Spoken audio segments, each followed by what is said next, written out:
देखिए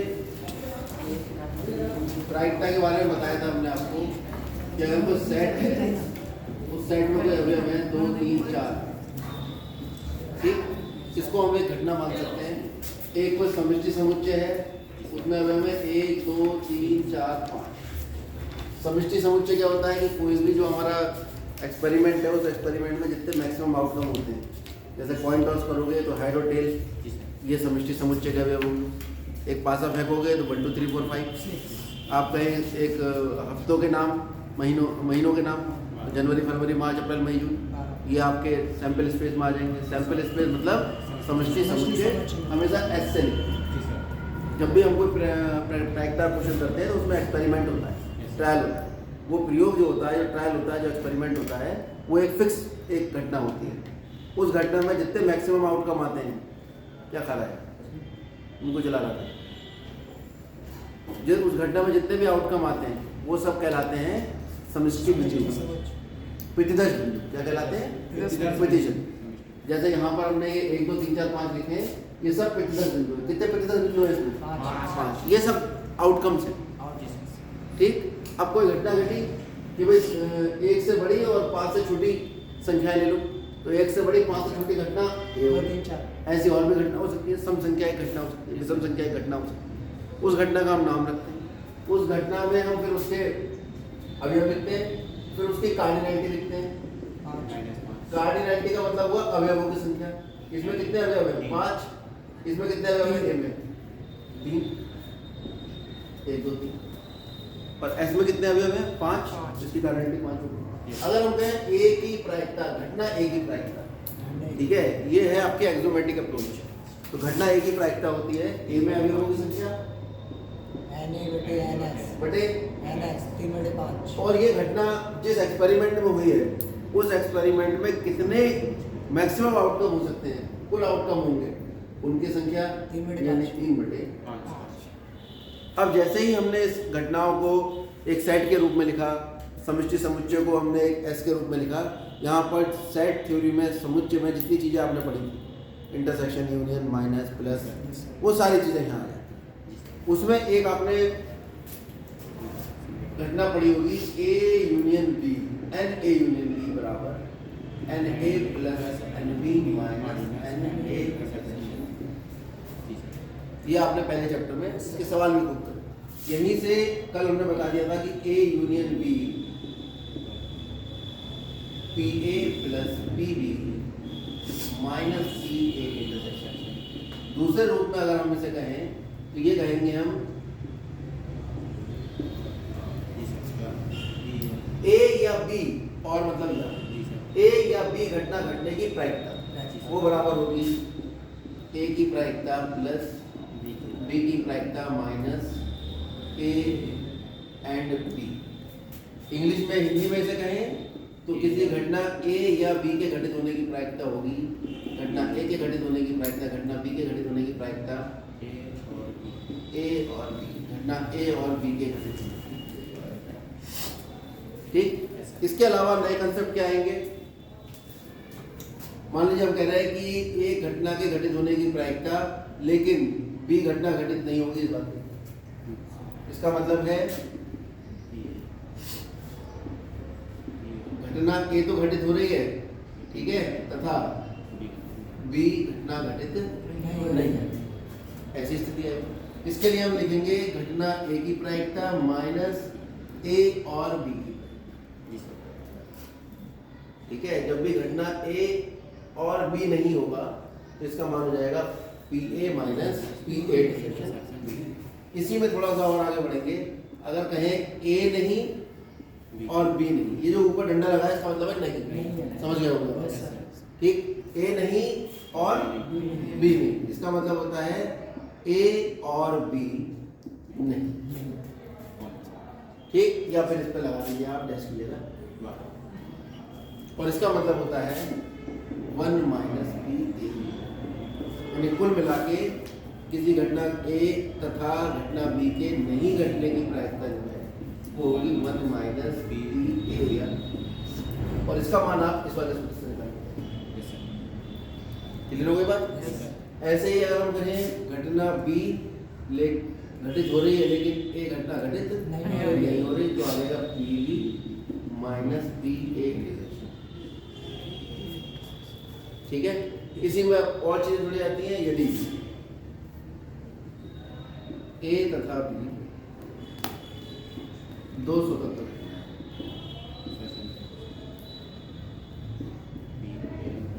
अगर ए और बी दो स्वतंत्र घटनाएं हैं तो पी ए इंटरसेक्शन बी जो आएगा वो आएगा पी ए गुणा पी। दो घटनाएं स्वतंत्र घटनाएं तभी कहलाती हैं जब उन घटनाओं के दोनों के एक साथ घटित होने की प्रायिकता उन घटनाओं के अलग अलग घटित होने की प्रायिकता के गुणनफल के बराबर। यदि ए इंटरसेक्शन बी बराबर 5 हो, या दूसरे शब्दों में हम कहें ऐसी स्थिति अगर आएगी कि दो घटनाएं उसमें कोई भी अवयव कॉमन नहीं, तो ए तथा बी कहलाती हैं ए तथा बी आगे परस्पर कहाँ थे, क्या कर रहे थे, किस चीज का, इसी पीरियड में जमा होना था। पहले से चौथा पीरियड होता है, छठे से आठवां होता है। ए तथा बी परस्पर अपवर्ती घटना है।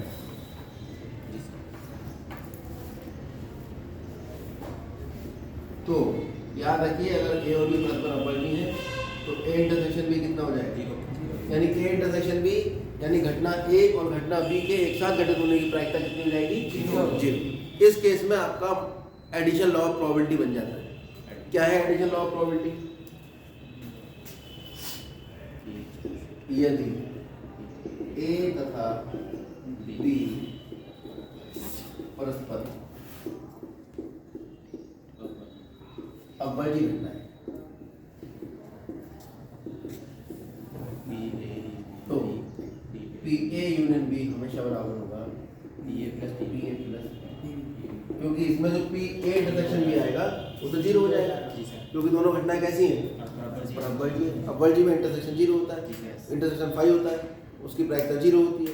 इसका मतलब अगर दो घटनाएं हमारे पास अपवर्ती होंगी तो उनकी यूनियन जो प्रोबेबिलिटी होगी या उनमें से किसी एक के घटित होने की जो प्रायिकता होगी, यानी दो घटनाएं ए और बी, इसमें ए घटित हो या बी घटित। फॉर एग्जाम्पल एक प्रश्न हल होना है, उस प्रश्न को ए हल कर रहा है और बी हल कर रहा है। हम कह रहे हैं बताइए कि इस प्रश्न को ए या बी हल कर दे, इस बात की प्रायिकता, ए अपना अलग हल कर रहा है, बी अपना अलग हल कर रहा है, एक बी से कोई संबंधित दोनों घटनाएं कैसे हो गई, स्वतंत्र हो गई, तो इनका यूनियन जो आएगा वो आएगा पी ए प्लस बी, दोनों की अलग अलग प्रायिकताओं का योग आ जाएगा। ठीक, तो मेन मुद्दा इसमें यही है कि परस्पर अपवर्ती घटनाएं हैं तो इंटरसेक्शन 0 हो जाएगा, और दो घटनाओं का जो यूनियन हम निकालेंगे इसको हम दूसरे शब्दों में कहें घटना ए या घटना बी, यानी घटना ए या घटना बी के घटित होने की प्रायिकता बराबर होगी घटना ए के घटित होने की प्रायिकता प्लस घटना बी की। ठीक, उसके बाद एक केस है ये, यदि दो ए और बी दोनों कैसी हैं, स्वतंत्र घटनाएं हैं, तो पी ए इंटरसेक्शन बी बराबर होगा पी ए बी। ये केस है जब ये दोनों स्वतंत्र का मतलब ही है कि उनका इंटरसेक्शन जो है वो दोनों घटनाओं के अलग अलग प्रायिकताओं के गुणनफल के बराबर है, तो वो स्वतंत्र है, बात खत्म हो गई। जैसे सवाल देख रहे हैं 15, पिछले वाली तो सबकी पुरानी किताबें नहीं है सर, पुरानी 16.3 पुरानी किताब है, 16.3 प्रश्न वाली किताब।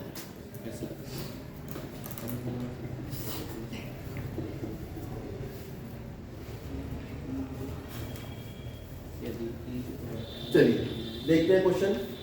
15 क्वेश्चन है, ई और एफ दो घटनाएं हैं, कराया तो नहीं है ये, P E 1/4, P F 1/2, P E, यहाँ पे और का मतलब होता है इंटरसेक्शन,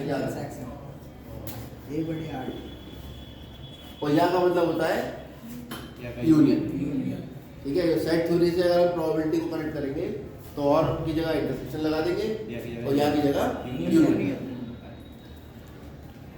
हमें निकालना है पी ई या एफ। यूनियन और दूसरा पार्ट में निकालना है पी नहीं पी पी बार ई नहीं और एफ नहीं। चलिए निकालते हैं। तो पहले तो पी ई या एफ निकालना है। ये और का मतलब क्या हुआ?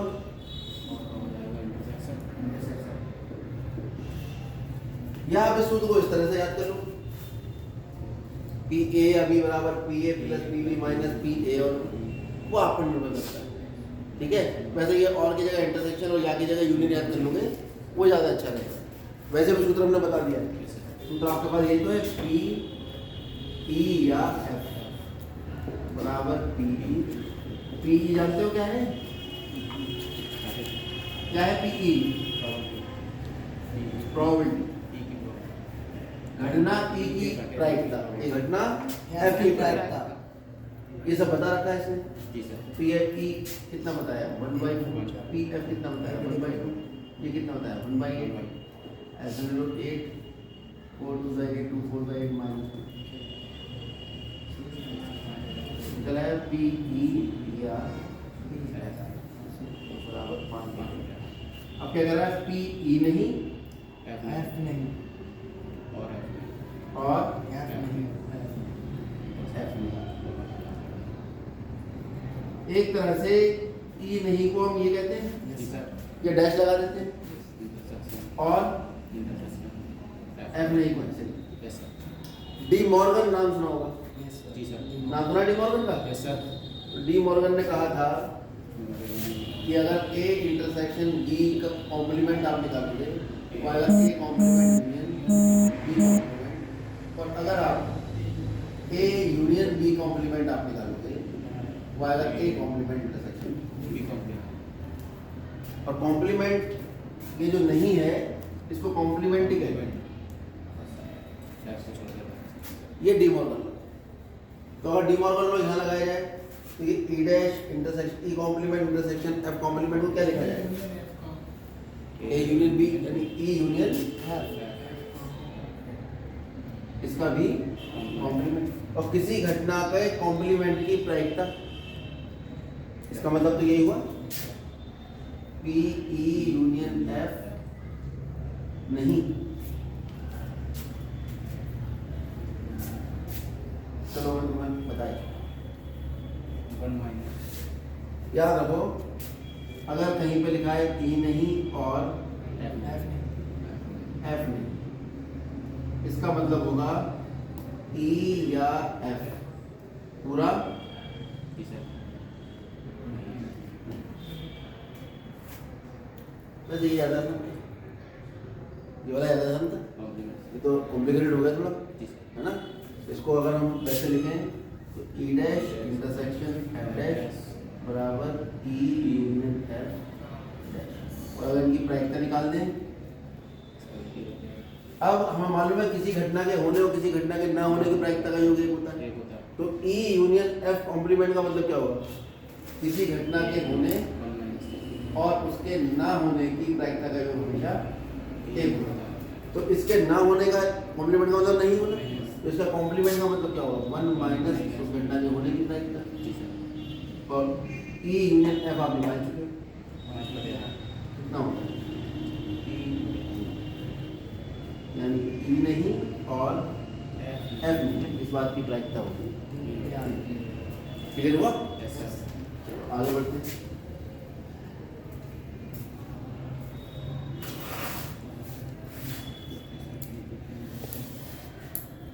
विद्यार्थियों वाले क्वेश्चन करोगे?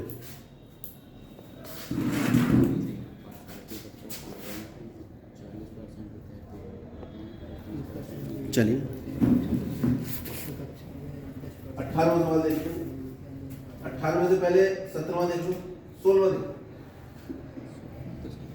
16वें सवाल में कह रहा है ई और एफ दो घटनाएं हैं और इस प्रकार है पी ई नहीं एफ नहीं और एफ नहीं। और 0.25 एफ नहीं। इसकी जो प्रायिकता है वो कितनी है? 0.25। अच्छा ये तो ये वाला केस आ गया ना, यस सर। इसको क्या लिख सकते हैं? 1 माइनस पी, ये चलो डायरेक्ट नहीं लिख रहे, हाँ मतलब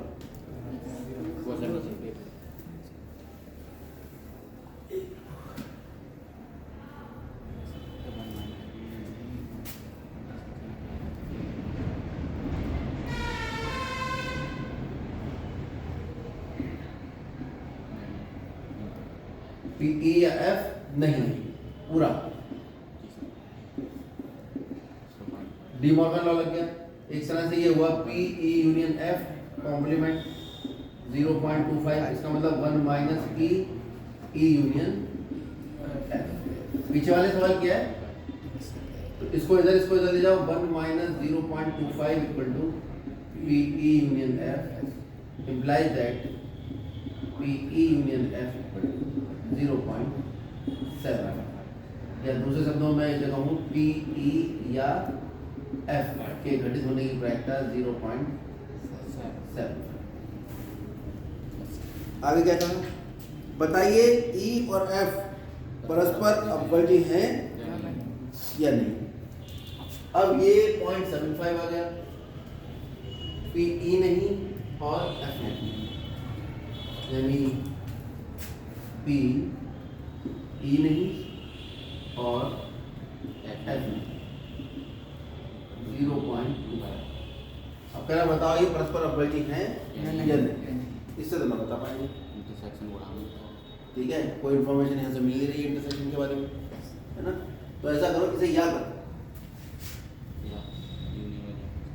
क्या करते हैं इसे याद करते हैं। इसे याद कर देंगे तो ये क्या हो जाएगा, और ये क्या आएगा इंटरसेक्शन, इसका मतलब इंटरसेक्शन, इसका मतलब इंटरसेक्शन, ये इंटरसेक्शन, ये मतलब निकला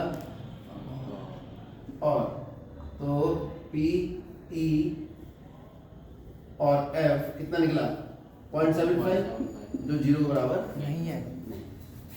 आते हैं दोनों घटनाएं परस्पर अपवर्ती नहीं, अगर होती तो क्या होता? 0 होता बराबर एक परस्पर अपवर्ती इंटरसेक्शन 0 आता। मतलब अगर ये अपवर्ती होती तो अपवर्ती घटनाओं में इंटरसेक्शन एफ अगर होती तो कितना आना चाहिए? 0। इसका मतलब ये घटना परस्पर अपवर्ती नहीं है। नहीं। आगे बढ़िए, 17वां सवाल देखिए।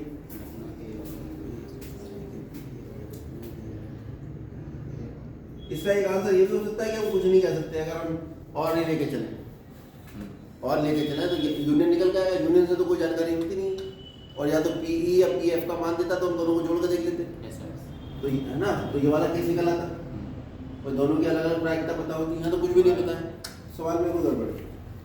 17वां, अतः ई व एफ परस्पर अपवर्ती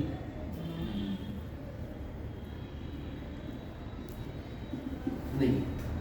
17वां सवाल, घटना ए और बी इस प्रकार की है कि पी ए बराबर 0.42, पी बी बराबर 0.48 और पी ए और बी बराबर 0.8। आपको निकालना है पी ए नहीं,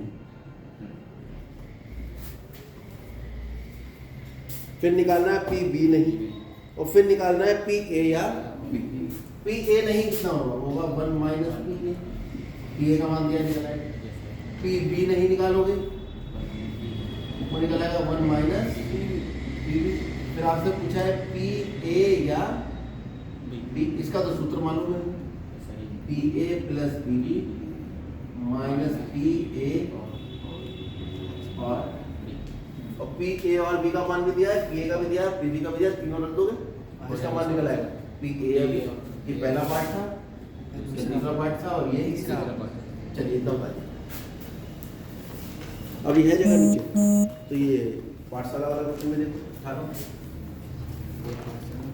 एक पाठशाला में कक्षा 11 के 40% विद्यार्थी गणित पढ़ते हैं और 30% विद्यार्थी जीव विज्ञान पढ़ते हैं। ध्यान से देखिए, हम कह रहे हैं ए कौन है, ये घटना है गणित पढ़ने वाले विद्यार्थी,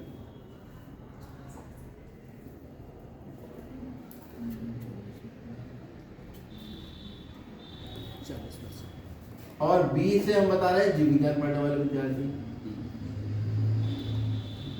सी से हो जाएगा। सी की जरूरत नहीं पड़ेगी, नहीं तो ये है क्या? नहीं विद्यार्थी की छोटी की मात्रा आ रही है, बड़ी है। बड़ी। अब इसने कहा है कि भाई 40% विद्यार्थी गणित पढ़ते हैं, यानी ए पी ए का मतलब गणित पढ़ने वालों की प्रायिकता है 40%, यानी 40/100। जीव विज्ञान पढ़ने वालों की प्रायिकता कितनी है? 30/100। परसेंटेज में जब भी प्रायिकता दी हो तो उसे बटे 100 कर दीजिए, 30/100। फिर प्रायिकता किसकी दे दी? जो दोनों पढ़ते हैं, यानी प्रायिकता है ए और बी की बी, दोनों पढ़ने की प्रायिकता 10/100। अब कह रहे हैं यदि कक्षा का एक विद्यार्थी चुना जाता है तो बताइए वो विद्यार्थी गणित पढ़ेगा या जीव विज्ञान पढ़ेगा, इस बात की प्रायिकता कितनी? यानी आपसे पूछ लिया कि यदि हम कोई विद्यार्थी चुनते हैं तो इस बात की प्रायिकता कि वो गणित पढ़ेगा या जीव विज्ञान। एक जो है वो गणित पढ़ने वाले हैं और बी जीव विज्ञान पढ़ने वाले हैं। तो इसका सूत्र तो हम जानते हैं, P A plus P B minus P A और सारे मान ही आपके पास है, तो सारे लगा दोगे, यस सर। आंसर आ जाएगा।